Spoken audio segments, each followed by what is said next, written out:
Vamos lá, gente. Então, semana passada nós vimos, a gente estava vendo a parte de diagrama de fases, né? Demos uma revisada no diagrama eutetoide, não, desculpa, eutético, e depois a gente viu mais a fundo o diagrama eutetoide, que é o diagrama das ligas ferrosas, principalmente o que a gente vai trabalhar mais, por ser o material mais importante industrialmente, dos aços. Tá? Então, o que a gente vai fazer hoje? Vamos comentar mais um pouquinho essa relação aí dos diagramas de fases. Vamos reforçar um pouquinho essa parte de diagrama e aí falar de tratamentos térmicos. Tá? Quais são os principais tratamentos térmicos que a gente faz dos materiais? Tá? Então, hoje a gente vai fazer eu vou fazer essa parte teórica, e amanhã, é importante, gente, amanhã vocês assistirem a aula da Érica, que a Érica vai fazer uma atividade amanhã num simulador. Então, a gente tem um simulador que a gente vai... você faz tratamentos térmicos, alguns diferentes tratamentos térmicos nos aços, e obtém os resultados, estrutura, propriedades. A gente brinca um pouco com o tratamento térmico que é realizado e o resultado obtido. Tá? Então, ela vai fazer uma atividade com vocês vão ter que fazer uma atividade, apresentar para ela.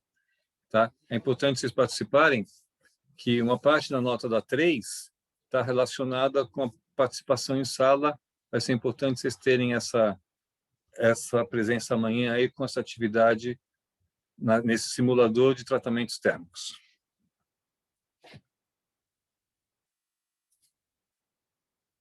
Vamos lá? Ok, professor. Valeu. Oi? Ok, a gente vai sim. Ok. Então, vamos... Aqui não.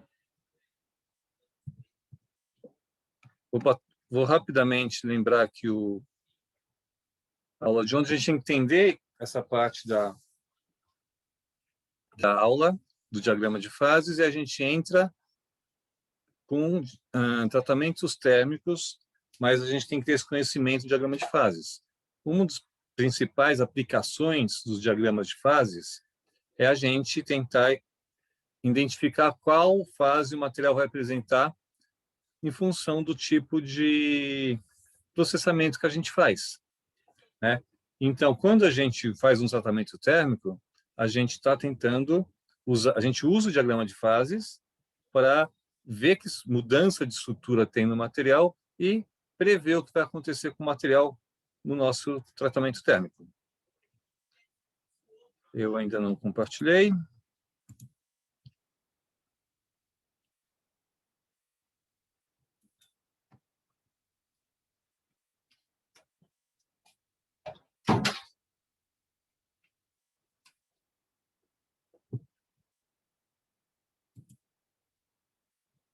Gente, importante agora, tá?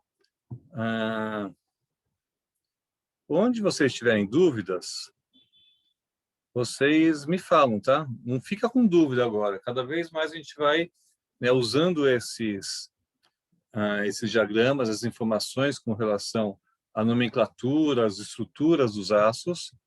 Não fiquem com dúvidas, tá? Fala que para a gente esclarecer antes que o conteúdo avance, e aí fica cada vez mais difícil. Ok? Professora, a Natália pediu para falar com você no final da aula. Estou só passando o recado que eu acho que ela não entrou ainda. Tranquilo, pode falar que é com ela aqui. E a gente vai fazer um intervalo também, ela pode falar no intervalo também. Ah, tá bom, tranquilo, já avisei. Tá bom? Então, vamos lá. Obrigado, viu?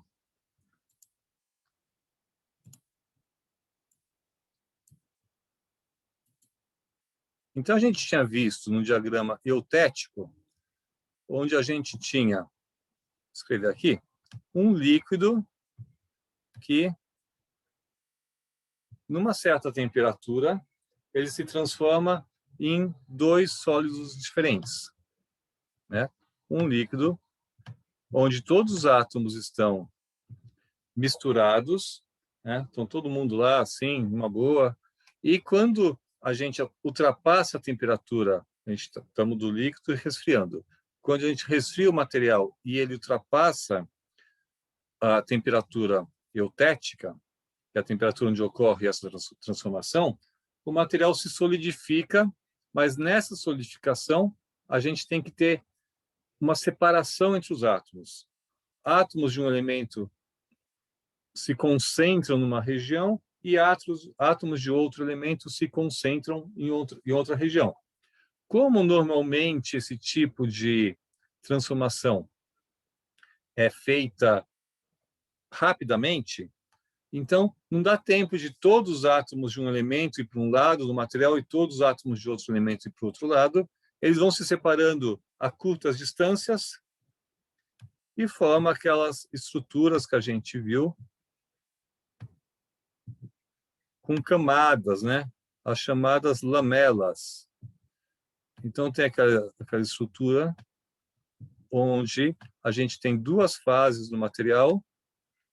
Uma fase está concentrada, uma fase, né, um elemento químico fica concentrado em uma dessas fases, o outro fica concentrado em outra fase, a separação desse processo.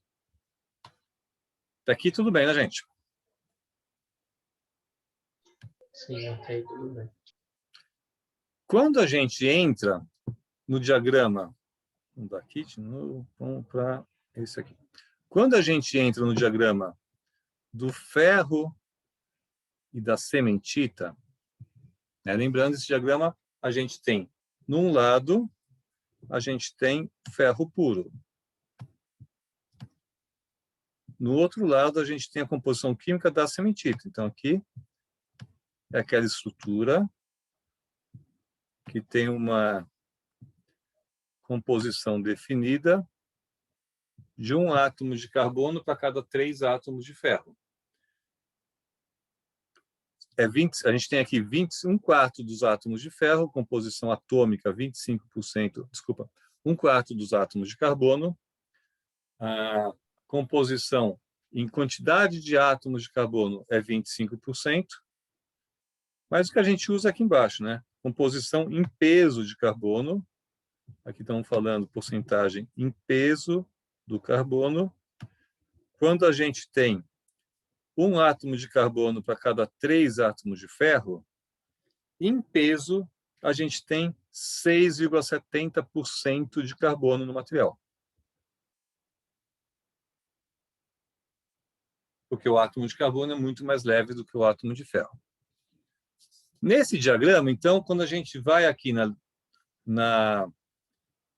no eixo do ferro puro, a gente tem as transformações de fase. Aqui no começo a gente tem a ferrita, né? Nesse campinho pequenininho a ferrita, que é o ferro cúbico de corpo centrado.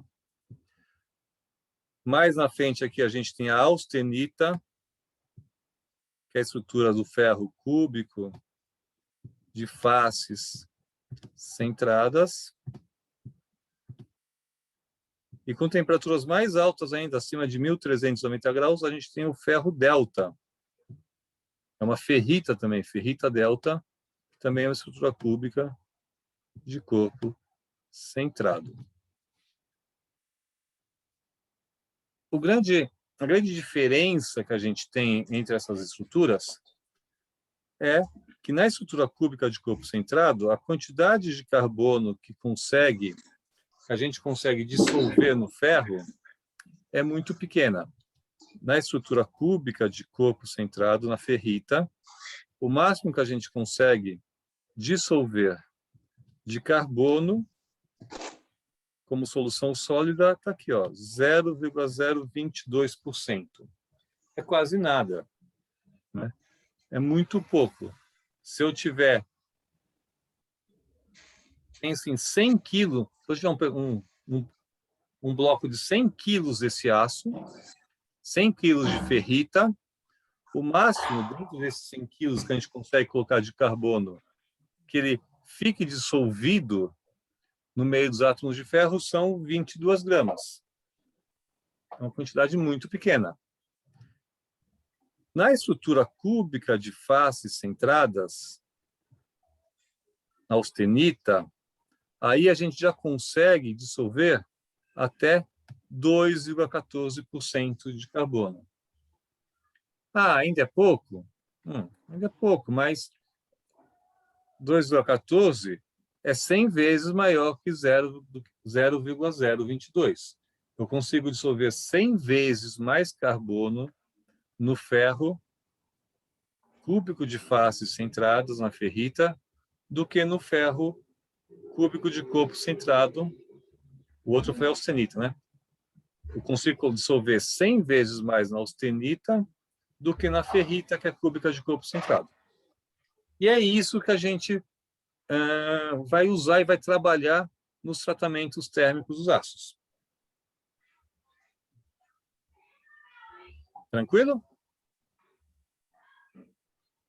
Professor, isso ocorre porque o espaço entre os átomos de ferro é maior na CFC, né? Porque os interstícios, né, aquele espaço entre os átomos, a gente chama de interstício. Isso ocorre porque os interstícios da estrutura cúbica de faces centradas são maiores do que a estrutura cúbica de corpo centrado. É interstícios ou vazios que fala, né? O nome mais legal é interstício, tá? Tá bom. Que mais? Eu ia falar mais uma coisa aqui. E tem um outro efeito também, Mayara, que também ajuda, que é a temperatura mais alta, né? A temperatura da austenita é um pouco mais alta, mas pensa só, a 900 graus não cabe quase nada de carbono na 900 graus são aqui, ó. Não cabe praticamente nada de carbono na austenita. A 920 graus cabe, se eu entrar em 920 graus, mais ou menos por aqui, já cabe 1,3% de carbono na austenita. Então, realmente, o grande efeito é realmente a estrutura. Os interstícios da estrutura cúbica de face centrada são maiores do que na estrutura cúbica de corpo centrado. Nossa, você vai encher a barriga com polvilho? Microfone, Ícaro. Vamos lá. Agora, esse diagrama, voltando um pouquinho, antes de eu falar o que eu ia falar, esse diagrama é chamado eutetoide. Por quê? Porque ele parece com um eutético. Eutético era aquele diagrama onde a gente tinha aqui tem um eutético. Ó. Eu tenho um líquido, aqui é a fase líquida. Esse material líquido, na hora que eu for resfriando, quando chega nessa temperatura 1147 graus, esse líquido se transforma em austenita mais cementita. Aqui eu tenho uma transformação eutética, um líquido se separando em dois sólidos diferentes, onde o carbono vai se concentrar na austenita. Na cementita. O carbono vai se concentrar na cementita. Na cementita ele tem 6,70% de carbono. E na austenita vai ter por volta de 2%. Tem uma separação aí. Só que essa parte aqui, acima de 2,14%, a gente já não trabalha com aço. A gente já não considera isso como aço. Isso são ferros fundidos. E nos ferros fundidos tem esse tipo de estrutura. Pode acontecer esse tipo de estrutura. Já nos aços, a gente vai trabalhar... vocês repararam como eu falei aqui no quantidade de carbono dissolvido na ferrita delta, aquela que fica lá acima de 1.400 graus. Porque a gente não trabalha em tratamento térmico lá. Ninguém vai jogar o material a 1.400 graus para fazer um tratamento térmico. A gente sempre faz temperaturas na faixa de 900 graus, 800 graus, 700. É nessa faixa de 700 e 900 graus normalmente. Ninguém está interessado em jogar lá, até porque quando a gente joga na ferrita delta, a quantidade de carbono que dissolve é muito pequena. Então, o que interessa mesmo para a gente em tratamento térmico, o grande interesse na indústria do aço, tá?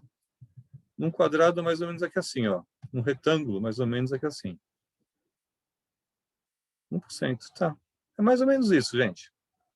O que a indústria de aço usa na maioria das vezes, na maior parte das situações, quando a gente está falando em tratamentos térmicos, em processos de fabricação, está nessa faixa. De 0 a 1% de carbono, temperatura até 1000 graus Celsius. Professor, mas por quê? Porque a austenita é melhor para se trabalhar ou alguma coisa assim? A gente, quando a gente pega o carbono, temperatura ambiente, a gente tem, deixa eu pegar aqui, Lucas, quando a gente está na temperatura ambiente, você pegar um pedaço de um aço comum, ele vai ter essa estrutura aqui, ferrita com cementita. A grande vantagem de jogar uma... Eu posso fazer o tratamento térmico nesse campo, a 650 graus? Tem tratamento térmico que a gente faz. Mas a grande vantagem, e a grande maioria dos tratamentos térmicos, a gente faz a seguinte jogada: a gente joga o material para a austenita. Por quê? Porque aí a gente dissolve o carbono todo na austenita. Ah, mas para que a gente quer dissolver o carbono todo na austenita? Porque aí a gente vai controlar no resfriamento. Então, pego o material, por exemplo, nessa composição química, jogo nessa temperatura, o carbono fica todo dissolvido. Se a gente olhar a estrutura nessa temperatura, o material é todo austenita, uma fase única austenita, o carbono lá dissolvido, e aí a gente vai controlar a forma, na hora que resfria o material, eu vou controlar a forma que a austenita se transforma em ferrita mais cementita. Então, aí eu tenho um controle. O carbono, eu dissolvo o carbono e vou controlar a forma que o carbono vai se dissolver, vai se precipitar no aço. Ah, vai formar cementita? Vai. De que forma? Eu vou controlar essa forma. Por isso que a gente faz tratamento térmico jogando material em CFC. Primeiro, para a gente apagar a história do aço. Onde está o carbono? Não sei, eu vou dissolver o carbono. Tudo que tem de cementita eu dissolvo. E aí eu vou formar cementita do jeito que eu quero. É isso que a gente vai ver hoje. Ah, entendi. Então Entendeu? eles utilizam mais para remover o carbono e controlar, né? Valeu, Então é isso. professor. Então, os tratamentos térmicos... tem tratamento térmico que eu resfrio o aço bem devagarzinho. Tem tratamento térmico que eu resfrio o aço um pouco devagar. Tem tratamento que eu já faço um pouco mais rápido. Tem tratamento que eu jogo na água para resfriar super rápido. Tem tratamento que eu abaixo até uma temperatura muito rápida, mas a 350 graus, depois deixo a 350 graus e resfrio devagar depois. O que muda em todos esses tratamentos é a velocidade de resfriamento. O aquecimento é igual. O que muda é a velocidade de resfriamento. O que está mudando na velocidade de resfriamento? Está mudando a forma como o carbono vai precipitar. Está mudando a condição que eu estou dando para os átomos de carbono se precipitar, saírem da austenita, e na hora que o material se transforma em ferrita, eu estou alterando as condições que eu estou dando para o carbono formar cementita. Então, a gente vai mudar a morfologia, a forma não só da cementita, mas esse conjunto ferrita-cementita.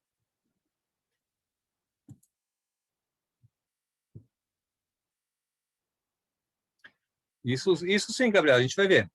A Gabriela fez uma pergunta aqui, só que foi direto, bem, acho que vocês não viram.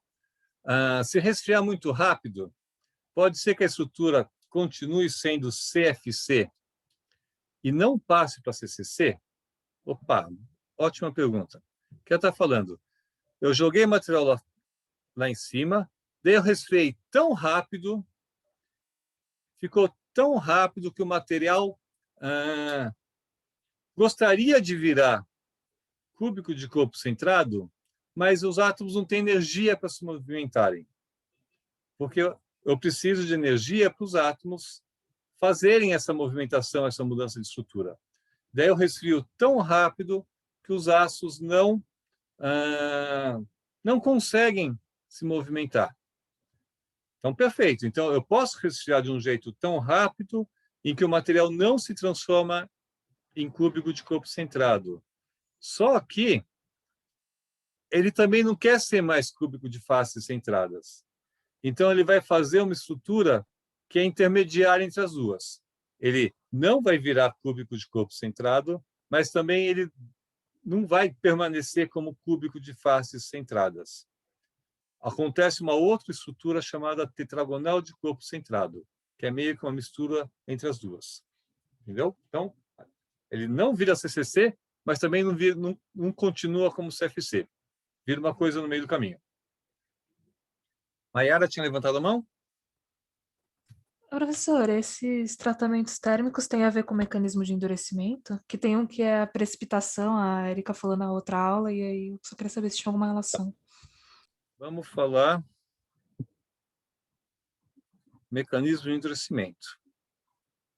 Inclusive, a sequência... Semana que vem a gente começa a falar de propriedades mecânicas dos materiais. Vamos falar em ensaios de tração, ensaios de dureza, impacto. A gente começa a falar em propriedades mecânicas.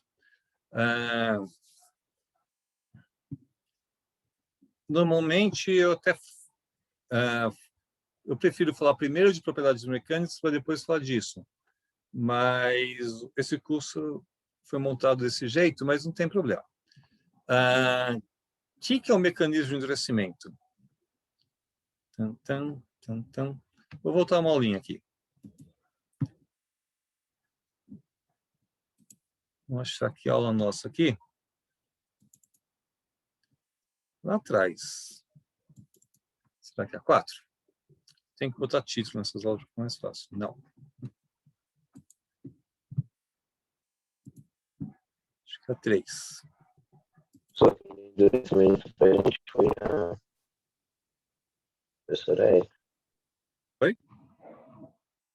Você falou de endurecimento para a gente foi a professora Érica, ela passada. Então, o que é o mecanismo? Primeiro, quando a gente... Vamos conversar um pouco sobre isso, gente. Só é bom para a gente esclarecer um monte de coisa antes de avançar. Vou até tirar aqui. Deixar de compartilhar. Tá. Gente, que é o a gente vai falar em mecanismos de endurecimento do material. Tá? O material ficar mais duro ou menos duro. Tá? A gente não fala material... O certo seria não falar material mole. Não existe a moleza do material, existe a dureza do material. Tá? Então, no dia a dia, a pessoa fala esse material está mais mole, mas o certo é falar mais duro ou menos duro. Tá? Que nem quando a gente fala em calor, não existe o frio, né? Só existe passagem de calor de um corpo para o outro, não existe passagem de frio. Então, também não existe moleza no material. Mas vamos lá. A gente vai...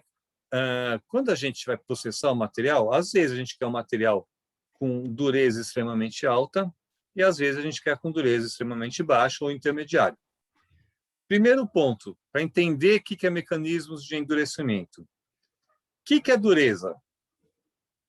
Eu dou para vocês 2 pedaços de material, os dois com a mesma espessura, né? Se for uma barrinha, os dois com o mesmo diâmetro, eu dou 2 arames para vocês,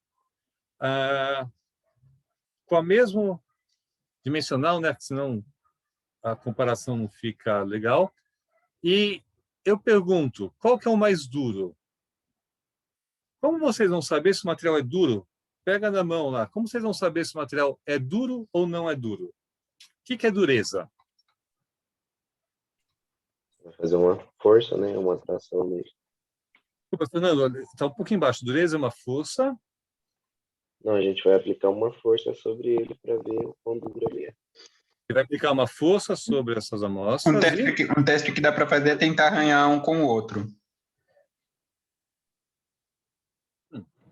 Tá, deixa só... Espera um pouquinho, o Carlos, né, falou. Fernando, depois eu vou. Fernando, você falou que você vai fazer uma força no material? E? Isso, aplicar uma força sobre o material, E daí? para ver se ele tem alguma deformação. E? Quero saber qual é mais duro. Você tem maior deformação. E daí? Eu quero chegar no ponto. Deixa eu ir no pouco, acho que o Carlos falou. Não sei se foi o Carlos, acho que foi. Posso riscar um no outro. E um que risca o outro. Tá, inclusive, esse é o conceito primordial de dureza, tá? Primordial, o que é? Quando o pessoal criou as escalas de dureza, quem que criou essas escalas? Foram os geólogos. Eles iam para o campo e daí estavam lá procurando minérios, materiais para que fossem interessantes serem extraídos. E aí, para a identificação dos materiais, a gente olhava a forma, a cor, se é pedra, se é terra, característica física deles. Uma das características que o pessoal usava era qual que é mais duro que o outro. E como que eles sabiam qual que era mais duro? Eles estavam em campo com a maletinha lá, não sei o quê, não tinham equipamento para medir dureza. Então eles começaram a fazer, eles criaram um padrão. Lá atrás você pega um material e raspa um no outro. Aquele que desgastar é o material mais mole. Aquele que não sofrer desgaste é o material mais duro. O conceito é perfeito, só que a gente não usa isso em materiais. Ninguém pega o material e vai raspar o material. Até porque a gente não tem interesse no momento de raspar os materiais.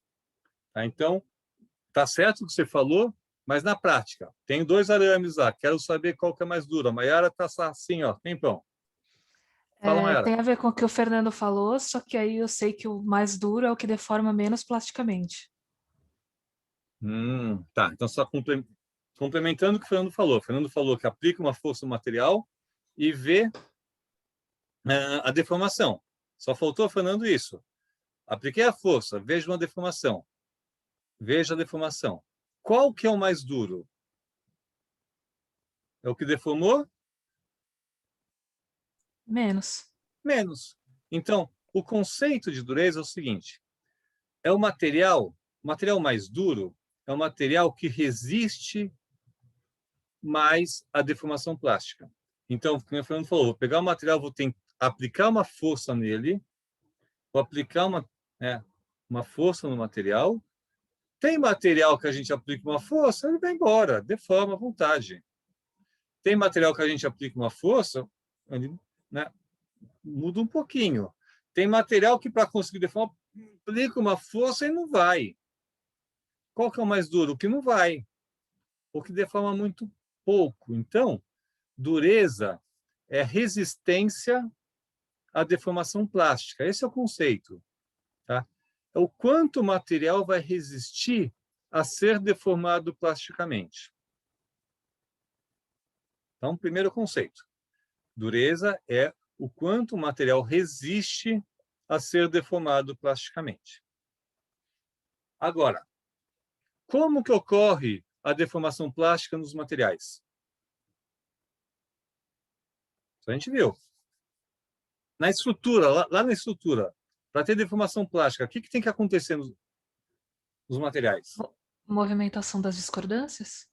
Movimentação das discordâncias. Se a gente está falando de plásticos, aí eu vou escorregar a molécula, mas estamos falando mais agora aqui de metais, a gente tem aquela estrutura, a gente precisa de movimentação de discordância.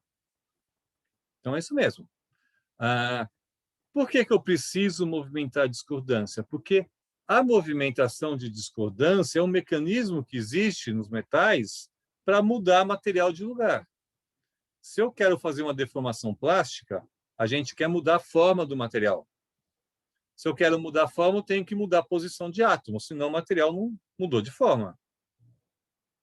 Então, vamos lá. Dureza é resistência à deformação plástica. Deformação plástica ocorre através da movimentação de discordância nos metais. Então, eu posso juntar as duas coisas e falar o quê? O material mais duro, que é o material que resiste à deformação plástica, é o material que resiste a movimentação de discordância. É só isso. Se eu pegar um metal, atrapalhar a discordância andar, ele vai ficar mais duro. Então, toda a parte de deformação plástica é assim.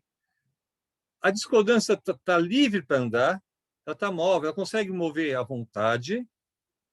Se ela tem pouca resistência à movimentação, o material tem pouca resistência à deformação plástica. Então, ele tem baixa dureza. Se as discordâncias estão travadas, tem um monte de coisa segurando a discordância, o material vai resistir à movimentação da discordância. Então, ele vai resistir à deformação plástica. Então, ele vai ter alta dureza. Eu sei que eu já falei isso, gente, mas esses conceitos são muito importantes. Tá? Vamos reforçar, tá? Para sair da cabeça isso. Então, discordância andou, sem problema, o material tem baixa dureza. A discordância está presa, não consegue se movimentar direito, o material tem alta dureza. E aí a Mayara perguntou, precipitação, né? Tudo que está no meio do caminho da discordância atrapalha ela se movimentar. Então, tudo que vai acontecer, quando a gente for pensar em tratamento térmico, quando a gente for pensar nas propriedades materiais, a gente tem que sempre pensar se a discordância está sossegada e pode sair andando, ou se a discordância vai ter dificuldade de movimentar. Ou se a discordância não vai se movimentar. Daí, quando a gente... Vamos voltar aqui para a aula. Eu acho que eu estou me esticando um pouco, né? Mayara. Quando a gente viu as discordâncias... Opa, tem que compartilhar, senão estou mostrando aqui, vocês não estão vendo. Cadê? Quando a gente viu as discordâncias lá atrás, depois de 2 semanas, quando a gente viu as discordâncias, né, a gente viu os mecanismos que elas se movimentam, né, um pouco mais para frente. A gente viu lá o mecanismo que as discordâncias se movimentam, e aí é o seguinte, vimos aqui que as discordâncias criam campos de tração e compressão dos materiais. Acho que nem era nessa aula, era outra aula. Era aqui. Aqui, ó. Então, a gente viu aqui, ó, como as discordâncias se movimentam. Agora, se tem alguma coisa no meio do caminho aqui, vai atrapalhar a discordância se movimentar. Então, se tem átomos diferentes no material, se o material lá na estrutura dele tem átomos que são átomos substitucionais, que são menores, esses átomos vão se localizar perto da discordância e vão atrapalhar a movimentação da discordância. Se a gente tem átomos maiores, esses átomos vão ficar próximos à discordância e vão atrapalhar a movimentação de discordâncias.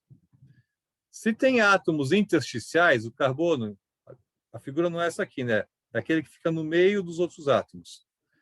Esses átomos intersticiais vão ficar nessa posição aqui e vão atrapalhar a discordância.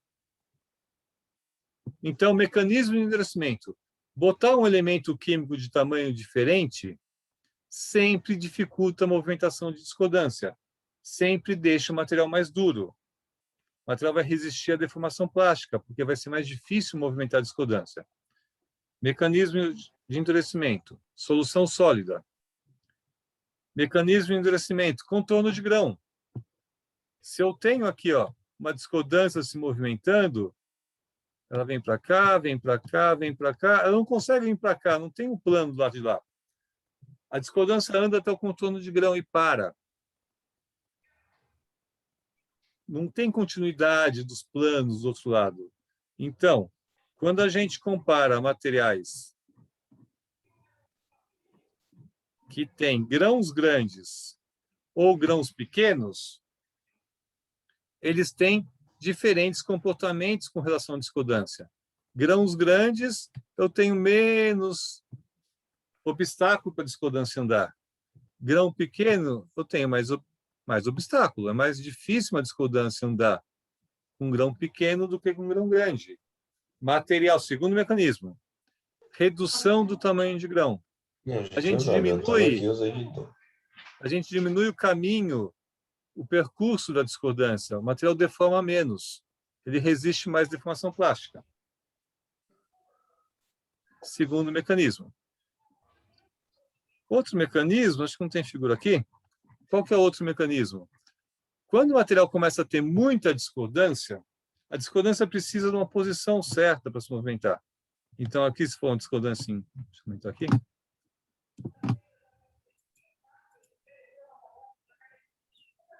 Se aqui for uma discordância em cunha, ela estaria num plano. Ela estaria num plano aqui e viria para cá, mas não consegue passar. Quando o material começa a ter muitas discordâncias, quando a gente faz deformação plástica no material a frio, a gente tem um mecanismo chamado encruamento. A gente está deformando a frio o material. Ele vai tendo muita movimentação dos átomos, muita movimentação de discordância. Surgem novas discordâncias no material. E chega um ponto onde uma discordância começa a atrapalhar a outra. Uma discordância passa, tem uma discordância andando num caminho, passa uma outra discordância, muda a posição dos átomos na frente e prende a discordância que ia passar.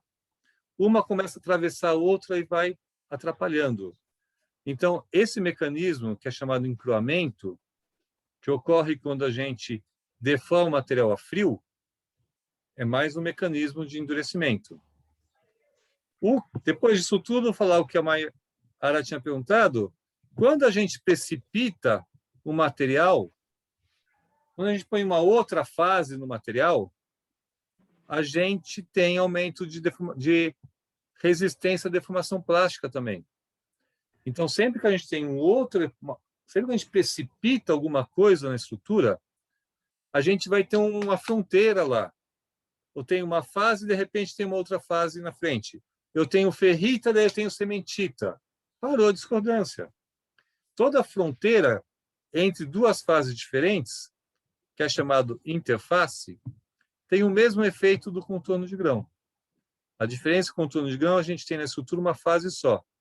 Interface é quando a gente tem duas fases no material. Então, nesses dois casos, atrapalha a discordância andar. A discordância vai andando até uma fase aqui e para na outra.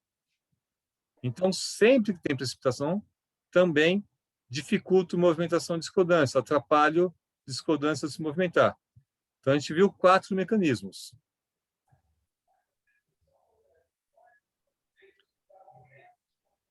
Professor, então, grão grande? Pergunta aqui no chat. Professor, vocês estão vendo, né? Grão grande favorece a deformação plástica? Sim, grão grande favorece a deformação plástica. E grãos pequenos deixam o material mais duro. A grande linha, Isa, de desenvolvimento que a indústria automotiva fez nas últimas décadas para usar aços cada vez mais resistentes, e aí usavam um aço muito duro, falando em dureza, usavam um aço mais duro porque ele resistia a forças maiores, e aí eles conseguiam reduzir o tamanho das peças, porque o aço era mais resistente, então dava para fazer uma peça um pouquinho menor, para baixar o peso do carro, ter menor consumo de combustível. Todo o desenvolvimento, nas últimas décadas da indústria automotiva, foi no sentido de reduzir o tamanho de grão. Então, existem vários processos de fabricação que são feitos exclusivamente para fazer um aço com grão muito pequeno. De novo. Oi?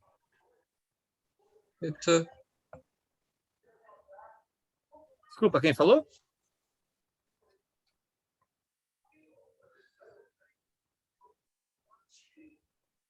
Professor, eu posso tirar uma dúvida sobre a interface? Pode. A interface é como se fosse assim, o aço e o outro que não tem nenhum é tipo ferro, né? Porque o aço ele é um pouco misturado, então ele é mais resistente. Aí é por causa desse controle de grãos e tudo. Vamos lá. A gente está aqui, ó.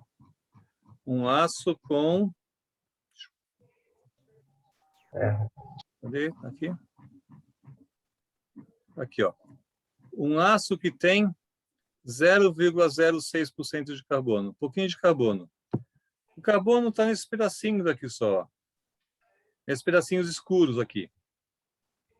Esse aço, onde tem essa sementita, onde tem a sementita vai atrapalhar a discordância de se movimentar. Então, a sementita atrapalha a discordância de se movimentar. Um aço com 0,06% de carbono tem pouca sementita. Então, é um aço ainda que não tem pouca resistência à deformação plástica. Se eu pego um aço com 0,70% de carbono, olha como fica a estrutura dele.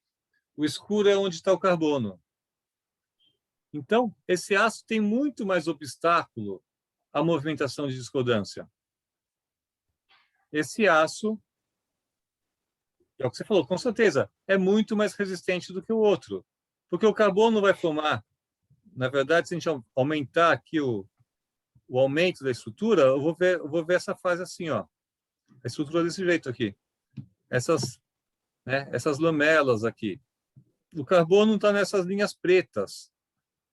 Cada linha preta dessa aqui é um obstáculo para a discordância se movimentar. É uma barreira para ela se movimentar. Esse material é muito mais resistente do que esse aqui.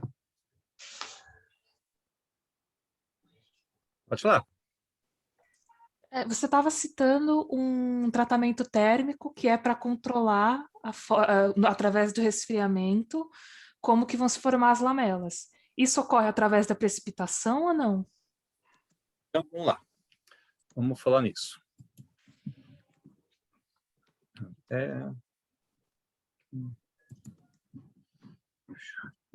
Então, só fechando aqui, quando a gente, dependendo da posição que a gente está no diagrama, a gente tem um tipo de precipitação. Então, agora só no estado sólido, não tem líquido na história.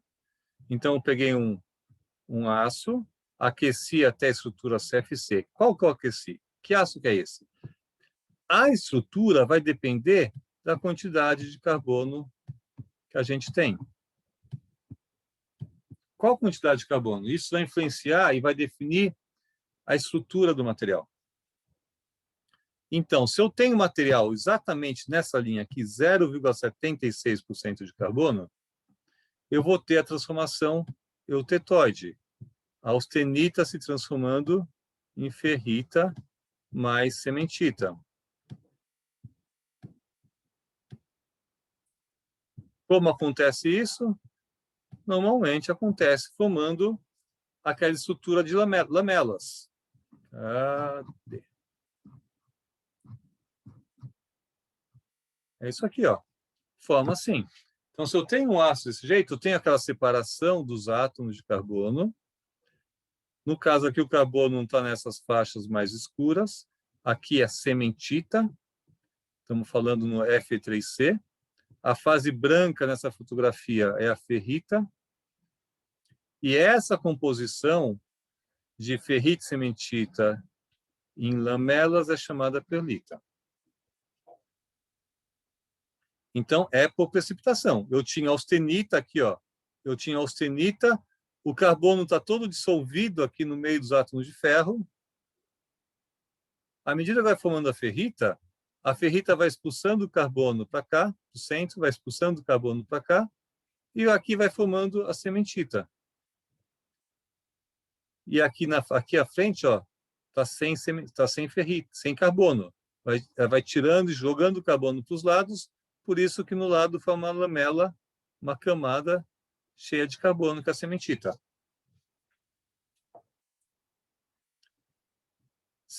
Esse é um aço 1076.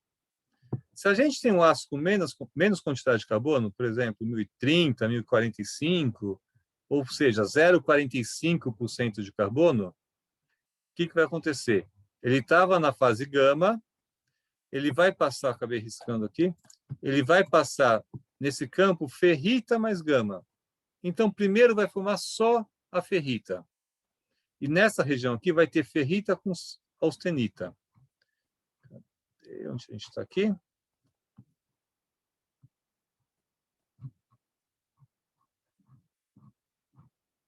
Aqui, ó.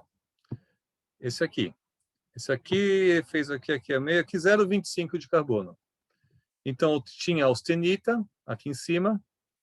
A gente chega nesse campo de ferrita mais austenita, começa a formar a ferrita.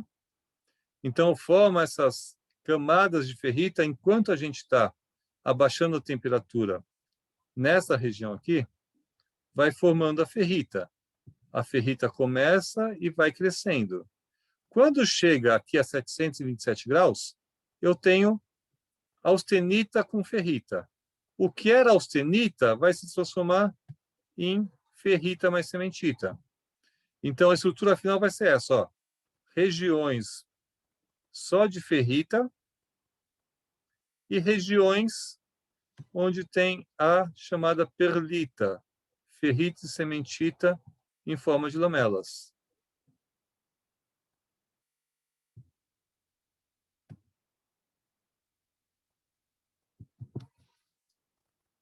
Que é a estrutura, por exemplo, assim, ó. Onde está branco é a ferrita, formou antes da temperatura de 727 graus. Aqui é ferrita. Toda a parte branca aqui é ferrita. E essa parte aqui de lamelas, aqui tinha austenita e se transformou em ferrita mais cementita. Então, tenho esse tipo de estrutura. Opa, aqui era austenita. Aqui era austenita, e a austenita se transforma nessas lamelas ferrita e cementita. Agora, vamos tratamentos térmicos. Já é outra aula.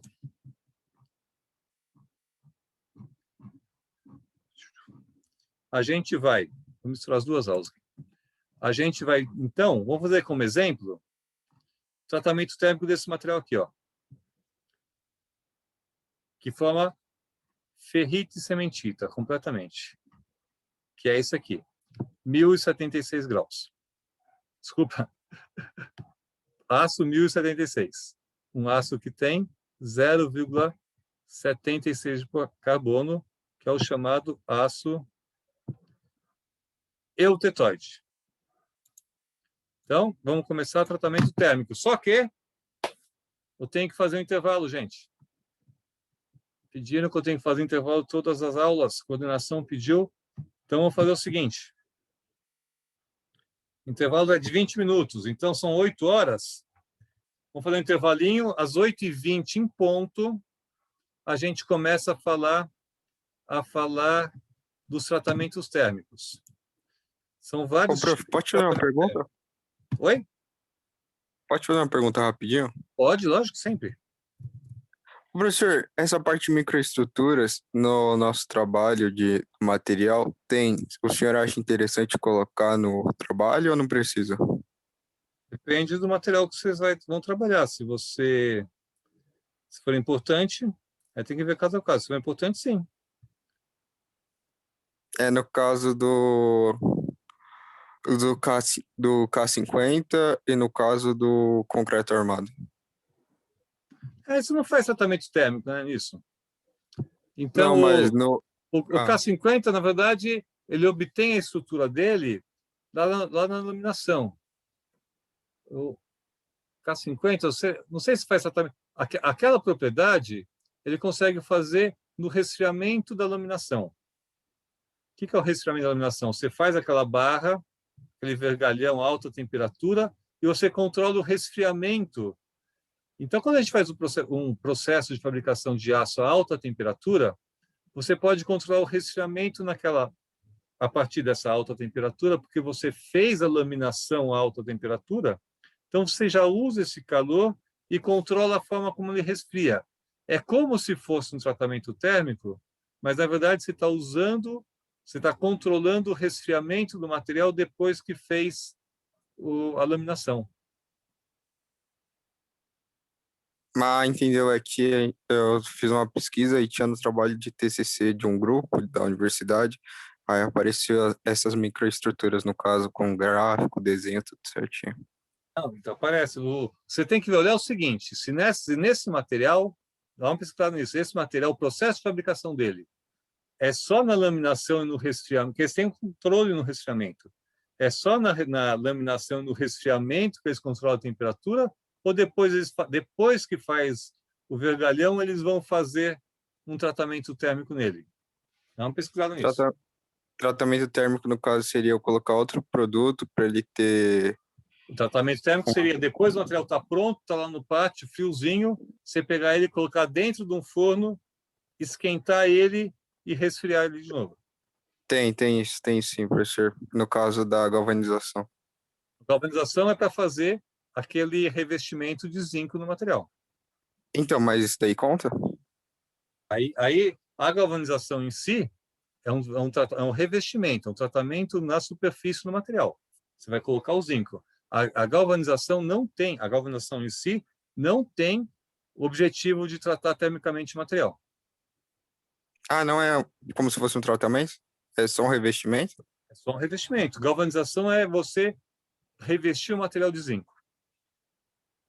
Não, sim, mas não é considerado tratamento. Eu pensei que era tratamento É um no caso. tratamento superficial, não um tratamento térmico. Ah, entendeu. Ah, então não precisa, então, no caso. Gente, antes do intervalo, eu só preciso de uma coisa. Se o Anderson, Giovana, Giovanni, Gederson, Miguel, Natália e Thiago estiver aqui na sala, falem comigo agora, por favor.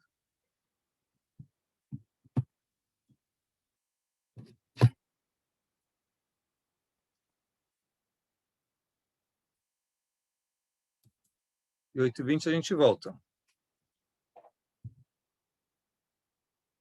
A Natália entrou?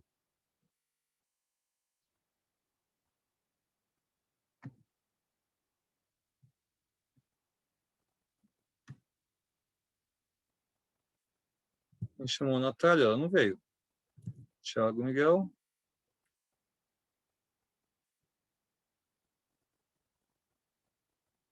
Também não. Gederson, Giovanni, Giovana.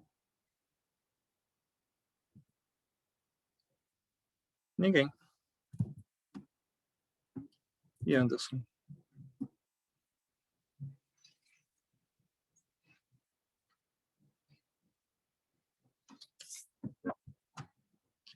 Nope.